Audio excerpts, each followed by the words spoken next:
rapaziada, tudo bem com vocês? Bom, esse vídeo aqui eu já estou preparando há alguns meses, junto com algumas outras pessoas, e hoje vamos conversar um pouquinho sobre masculinidade tóxica. Você já ouviu falar nesse termo? Eu já contei pra vocês aqui, né, quando eu me descobri feminista, que já trabalhei com adolescentes em Pensa Jovem, trabalhamos o tema feminismo, trato questões de gênero com as crianças desde a educação infantil, mas até então eu nunca tinha me aprofundado nesse tema das masculinidades. Até que há alguns meses eu li um relato de uma mãe e uma amiga querida, Tati, beijão, e ela dizia que o filho dela pediu uma Barbie de presente, uma Barbie sereia. E assim que ele ganhou o brinquedo, tava brincando e tudo mais, ele parou e perguntou: e se me chamarem de menina? Essa mãe é uma moça super progressista, ela se considera feminista, ela tem toda essa preocupação com questões de gênero, né? Ela é educadora também, e ela tenta desconstruir esses estereótipos dentro da sua própria família. Mas mesmo assim, o seu filho fez esse questionamento. E esse foi o meu ponto de partida para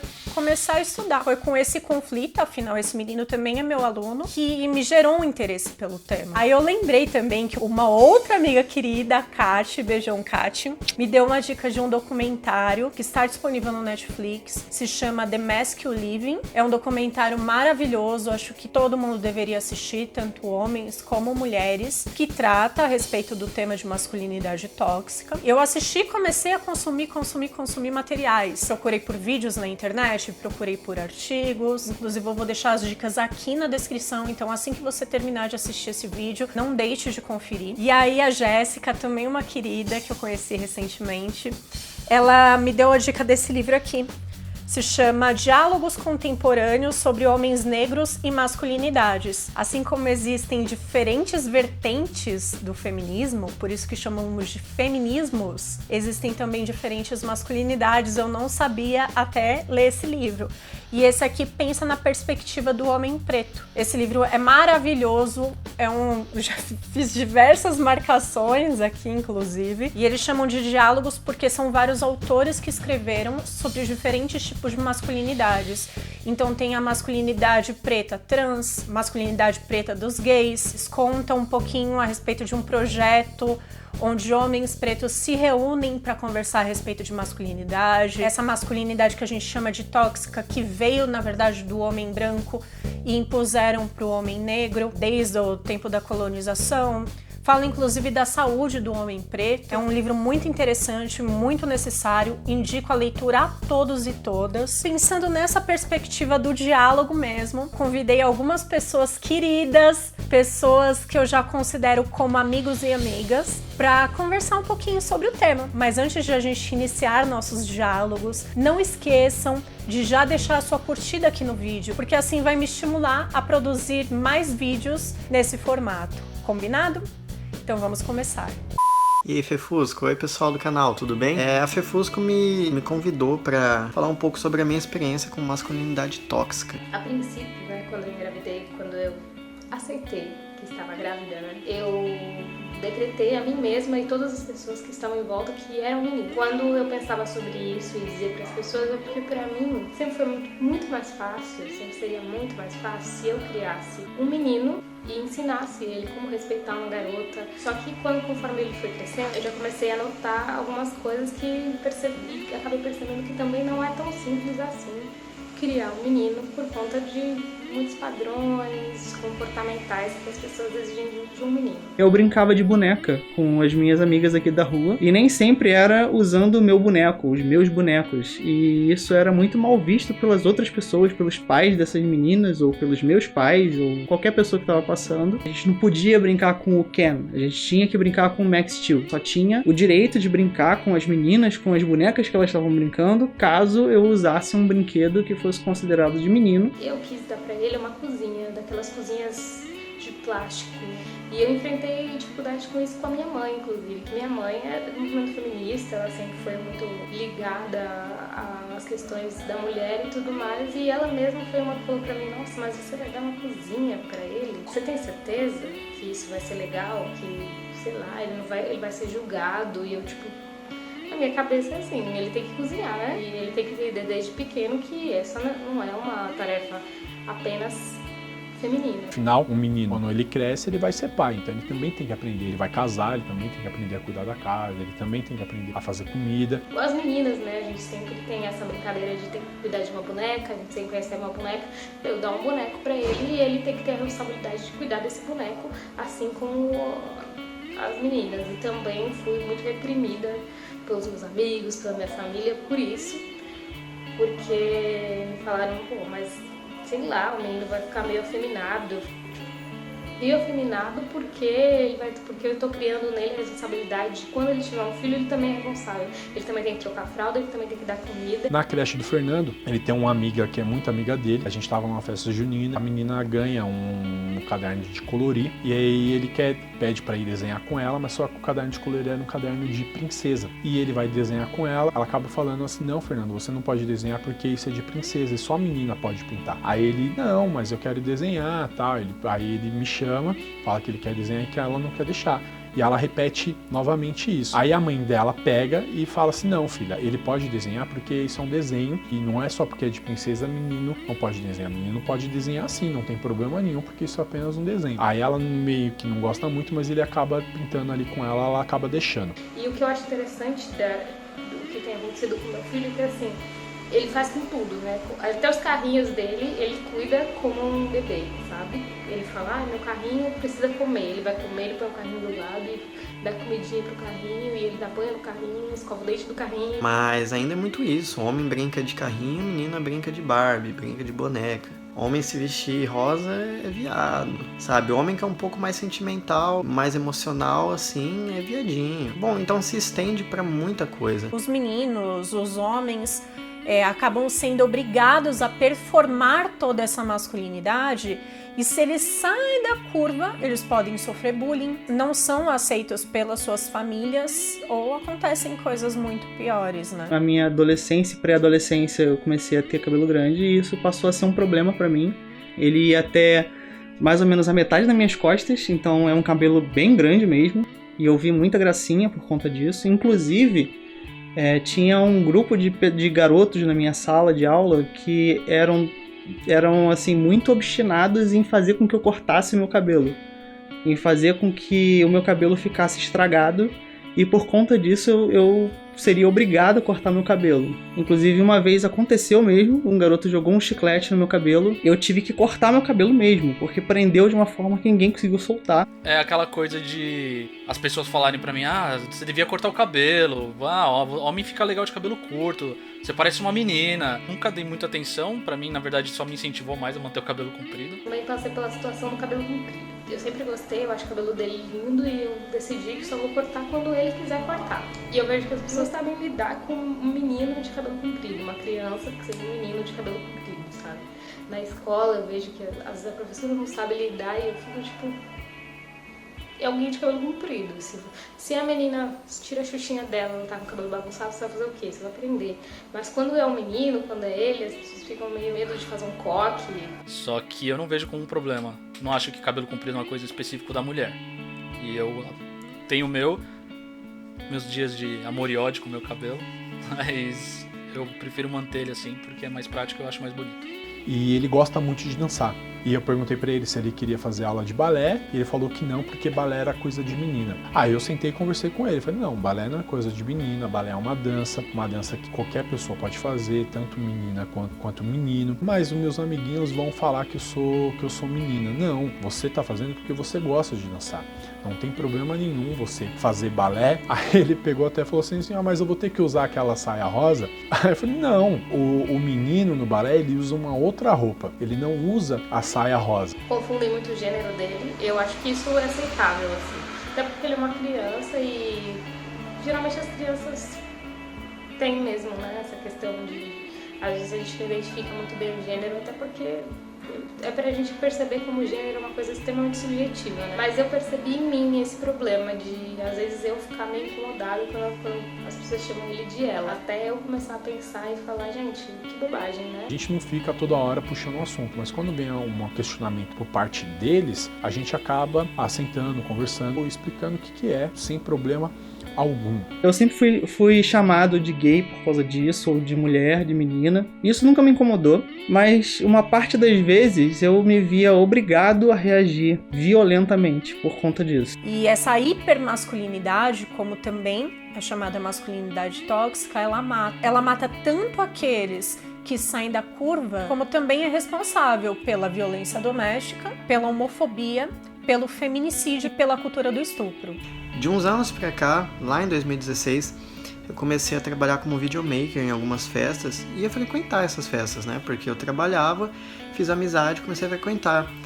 E elas não eram necessariamente LGBT, mas eram LGBT friendly, sabe? Quando, às vezes, o organizador é LGBT, então, apesar de não levantar a bandeira em si, vai bastante gente LGBT, era um rolê alternativo.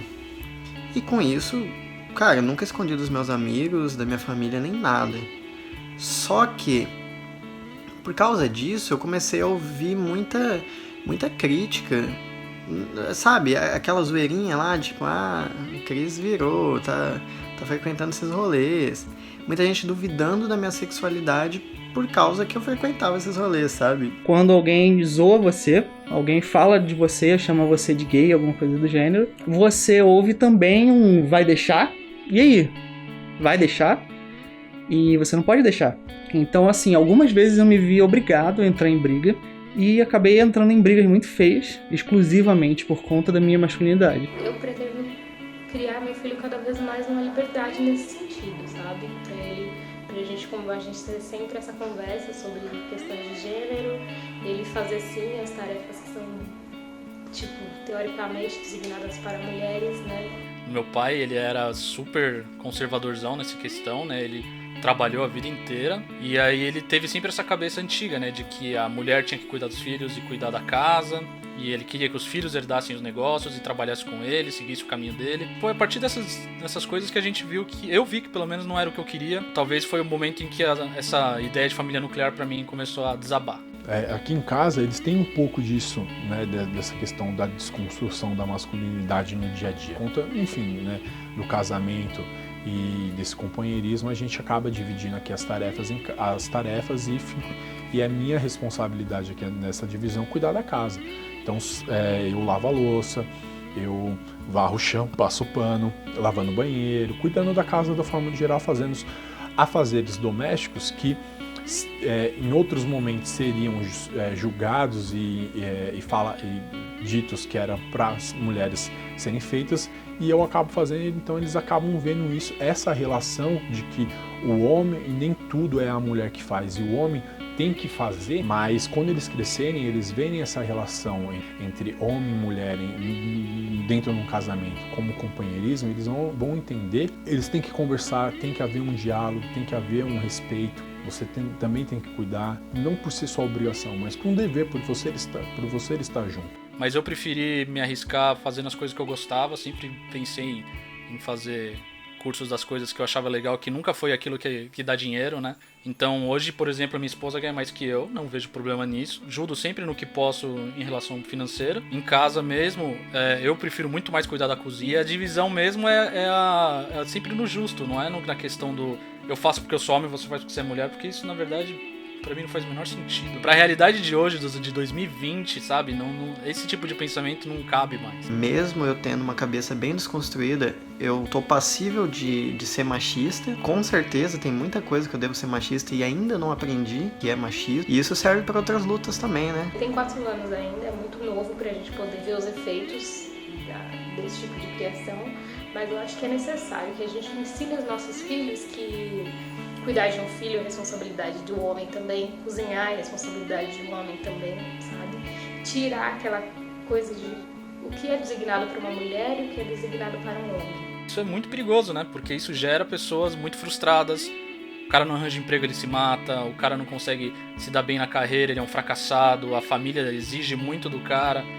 Mesmo quando não tem essa exigência, eu falo por experiência com meu próprio pai, a pessoa ela cria essa cobrança pra ela mesma. E se você é um homem, se você é um menino, né, um adolescente, e você faz a sobrancelha, você tinha um pelo num lugar esquisito e agora você não tem mais, você é automaticamente chamado de gay, você é chamado de menina, de afeminado. Na época tinha um termo que eles usavam de forma meio para fazer um eufemismo, de chamar de metrosexual, uma pessoa que só estava praticando higiene básica. É complicado isso, né? Atinge a gente de tantas maneiras que às vezes a gente nem percebe. Hoje em dia eu percebo, eu mesmo, se eu não tivesse me envolvido nesses rolês, passado por essas experiências, ouvido que as pessoas falavam, que elas sofriam, visto tudo isso, eu provavelmente talvez seria um desses héteros tops, né, que a gente chama, porque eu não teria oportunidade. Então eu acho muito importante quem tem esse conhecimento passar para frente. Mas eu entendo também quem não tem a paciência de ser didático, né? Porque, afinal de contas, a pessoa sofre. É complicado o oprimido ter que ter paciência com o opressor, sabe? Para muitos é essa questão do homem forte, do homem que tem que pagar as contas, que tem que jogar o futebol, que tem que tomar a cerveja, que tem que ir pro bar, enfim, que tem que falar palavrão, fazer piadinha, se esquivar. Mas será que de fato é só isso, né? E a mulher é a coisa sensível ali, a que se cuida, que vai no cabeleireiro e tal? Não. Talvez é a designar desde pequeno qual é o papel de um, qual é o papel do outro, sabe? O que tipo de tarefa você passa para um, que tipo de tarefa você passa para o outro, sendo que são todas pessoas, seres humanos. Eu não posso ter o cabelo grande, mas ao mesmo tempo, se eu tenho o cabelo curto, mas eu cuido demais dele, se eu coloco gel, se eu coloco creme, se eu estilizo ele mais do que o normal, eu também não posso fazer isso. Eu sou menos homem por conta disso. Não sei se foi porque teve influência dessa questão de que homem não chora, mas eu também nunca gostei de demonstrar fraqueza. Não tem problema nenhum você se cuidar esteticamente, não tem problema nenhum você chorar. Então o choro é uma forma de se comunicar, de colocar para fora o que você está sentindo. A partir do momento que você reprime, dizendo que um homem não pode chorar, você também acaba reprimindo a questão do sentimento que esse menino, quando crescer, acaba tendo. Isso acaba gerando, sim, a violência, acaba gerando a violência doméstica, acaba gerando esse homem não respeitar a mulher como indivíduo, como um ser, como sua companheira. As mulheres passam muito mais, né? Elas passam no dia a dia. Elas sofrem consequências, desde até serem mortas por isso. Né? A gente, desde pequeno, aprende que o homem é o caçador, a mulher é quem fica em casa. O homem vai trabalhar e a mulher fica em casa. Hoje em dia as coisas têm mudado um pouco. A agressão, não ter um diálogo mais próximo com seu filho, acaba se afastando da sociedade, como digo, da sociedade de forma de família, que não participando dos espaços de diálogo onde mulheres e crianças estão, porque está com a sua cabeça voltada para outro lugar. Então esse diálogo tem que ser sempre contínuo e sempre aprofundado dentro dos espaços.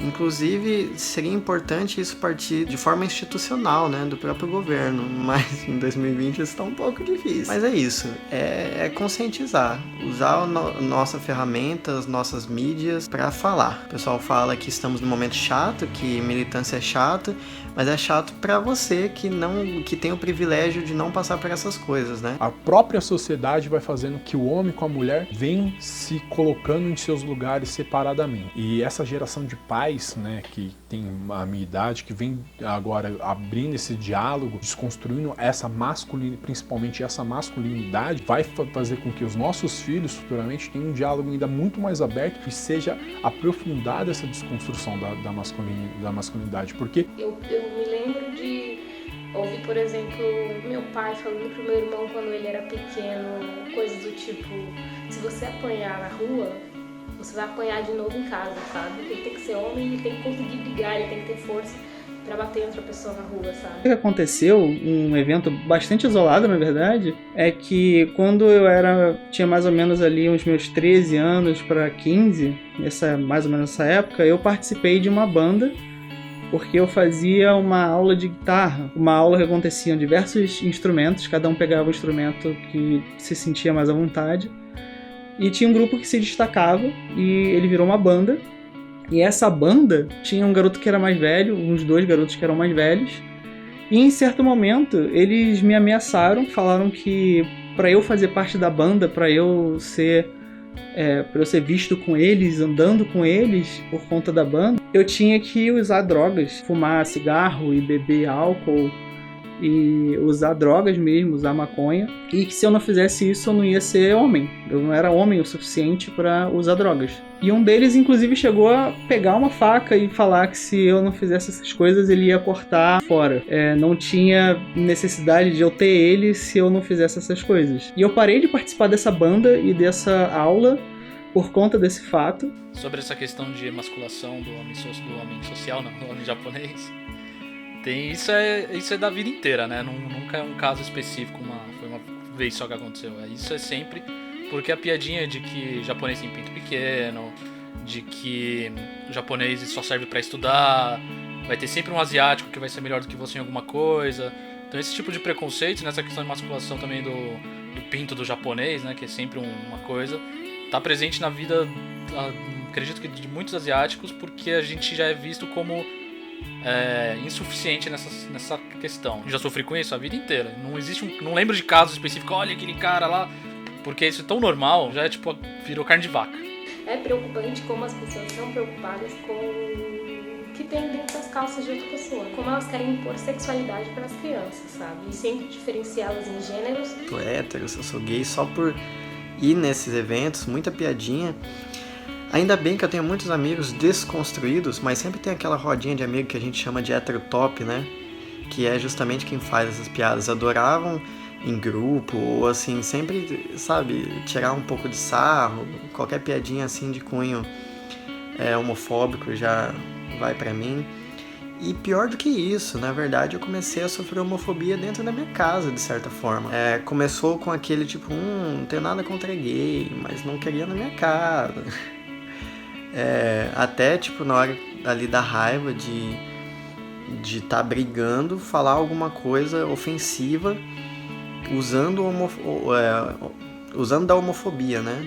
Como se eu fosse gay e por algum motivo aquilo devesse me ofender. E eu sei que isso parte de um lugar de ignorância. Não é na maldade. É da maioria das pessoas, né? O cara, ele gosta de uma cantora, gosta de Dua Lipa, tem vergonha de falar, não, eu gosto porque as mina curtem. Eu lembro, meu irmão, quando era moleque, gostava de Spice Girls, lá nos anos 90, o primeiro CD que ele comprou foi Spice Girls, e tava em auge, né, tava curtindo, falou, pô, que da hora, tipo, você gosta e tal, ele, porque as minas são mal gostosas. A culpa dele pra gostar de uma coisa que teoricamente é de menina é porque as minas são gostosas. Ser homem é você se posicionar de forma clara pra sociedade e sim, você pode chorar, sim, você tem que falar o que você tá sentindo, você tem que se abrir, você tem que desabafar, você tem que ser companheiro, cuidar do seu filho. Numa época que a gente tem tanta informação, acho que a solução é a gente usar essa informação a nosso favor e se desconstruir cada vez mais, né? A desconstrução, como eu sempre ouvi falar no meio, é desconstrução diária. Os mais novos agora, eles já estão conseguindo vir pelo menos mais... Se tem pais desconstruídos, tipo meus sobrinhos, eu tô vendo que vai ser maravilhoso, assim, vai ser completamente diferente do que foi pra gente. Então, fico ansioso pra ver como vai ser e acompanhar o desenvolvimento dessas crianças e ajudar, né, nessa questão de desconstrução. A gente ainda vive uma barreira do masculino, mas eu tenho esperança de que as coisas mudem. Esse meu relato não é 1/3 do que as pessoas passam, sabe? Eu não tenho lugar de fala. Apesar de eu ter passado por um episódio de homofobia, eu não sei nem se eu posso chamar assim, eu não sou homossexual, então eu nunca vou saber o que eles passam. Embora, assim como eu vi a Fefusco falando em um vídeo dela, eu acho que assim, hoje eu me identifico como hétero, mas eu não sei, vai que daqui a um tempo eu descubro que na verdade eu sou bissexual ou homossexual. A vida, ela é imutável, né? Ela não é a mesma coisa sempre, a gente tá sempre mudando. Nunca diga nunca, já diria Justin Bieber. Vocês lembram daquela amiga e mãe lá no comecinho do vídeo que eu contei que deixou relato sobre o filho? Então ela sentou com o menino e conversou, né? Explicou pra ele que tudo bem brincar de boneca, que não são só meninas que brincam de boneca, que os meninos, que os homens também cuidam do outro, não é mesmo? E mesmo assim, né? Mesmo se for comparado com uma menina, deveria ser algo pejorativo? Como ela e como todos os participantes desse vídeo, pra gente começar a destruir esse conceito de hipermasculinidade, é preciso que a gente repense também esses papéis de gênero e comece a mudar determinados comportamentos. E acima de tudo, a gente dialogue, porque é assim que a gente passa a enxergar o ponto de vista do outro e desenvolver a empatia. Espero que vocês tenham gostado de coração desse vídeo. Ele deu um trabalhinho, embora a gente esteja ali na pontinha do iceberg, não se aprofundou tanto. Acho que a participação de todos foi fundamental. Gostaria de deixar aqui meu agradecimento de coração. Fiquei muito feliz com essa nossa conversa. E não esqueça de deixar aqui nos comentários também. Você já passou ou presenciou alguma cena envolvendo masculinidade tóxica? Enfim, vamos dialogar aqui nos comentários também. Não se esqueçam de acessar a rede social de toda essa galera que participou. É isso, pessoal. Beijo e até o próximo vídeo.